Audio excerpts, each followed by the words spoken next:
জুলাই সনদের ব্যাপারে আমাদের অবস্থান খুবই স্পষ্ট করেছি। জুলাই সনদ যেদিন স্বাক্ষর অনুষ্ঠান হয় সেদিনই আমরা স্পষ্ট করেছি।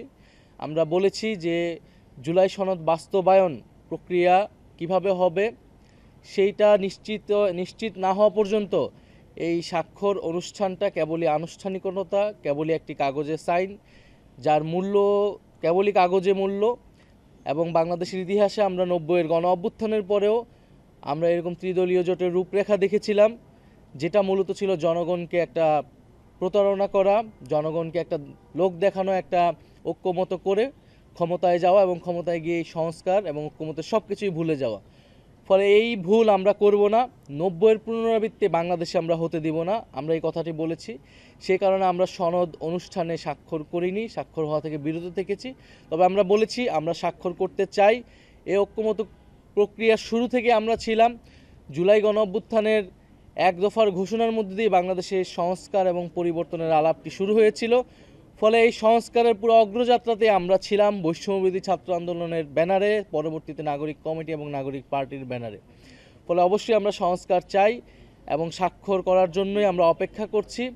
আমরা আজকে শুনেছি যে ঐক্যমত কমিশনের পক্ষ থেকে সুপারিশমালা, যেটা আমরা চেয়ে আসছিলাম, সেই সুপারিশমালাটা প্রধান উপদেষ্টার কাছে দেওয়া হবে। আমরা এখনও নিশ্চিত নই যে সেটি এখনও হস্তান্তর করা হয়েছে কিনা, আপনারা ভালো বলতে পারবেন। তবে আমরা বলেছি যে জুলাই সনদ বাস্তবায়ন যে আদেশ, সেই আদেশে আমরা খুবই সুনির্দিষ্ট কয়েকটি বিষয় দেখতে চাই। একটি হচ্ছে নোট অফ ডিসেন্ট বলে কোনো বিষয় থাকবে না। যেই সব বিষয়ে ঐক্যমত হয়েছে অথবা ঐক্যমত কমিশন যেগুলোকে লিপিবদ্ধ করেছে সংবিধান সংস্কার বিষয়ে, সেই বিষয়গুলো সম্পূর্ণ গণভোটে যাবে এবং জনগণ রায় দেবে সেই বিষয়গুলো পরিবর্তিত হবে কিনা আমাদের সংবিধানে।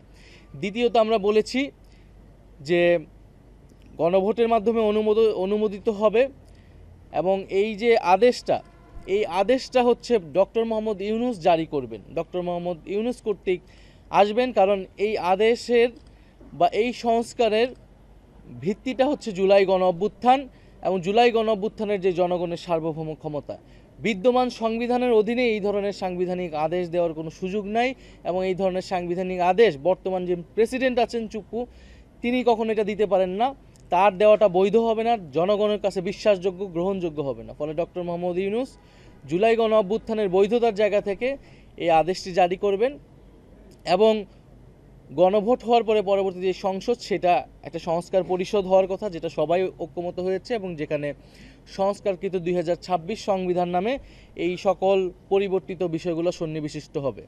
ফলে আমরা আশা করব যে জুলাই সনদ বাস্তবায়ন আদেশ বা যে সাংবিধানিক আদেশের কথা বলছি আমরা আজকে, যেটা বাস্তবায়ন করবে ঐক্যমত কমিশন, আমরা সেই বিষয়গুলো দেখতে পারবো এবং সরকারের জায়গা থেকে যখন সেই বিষয়গুলো নিশ্চিত করা হবে সেই মাত্রই আমরা যেই জুলাই সনদ তৈরি করা হয়েছে, জুলাই জাতীয় সনদ, সেখানে আমরা জাতীয় নাগরিক পার্টির পক্ষ থেকে আমরা স্বাক্ষর করব এবং আমরা সামনের দিকে আগাতে চাই।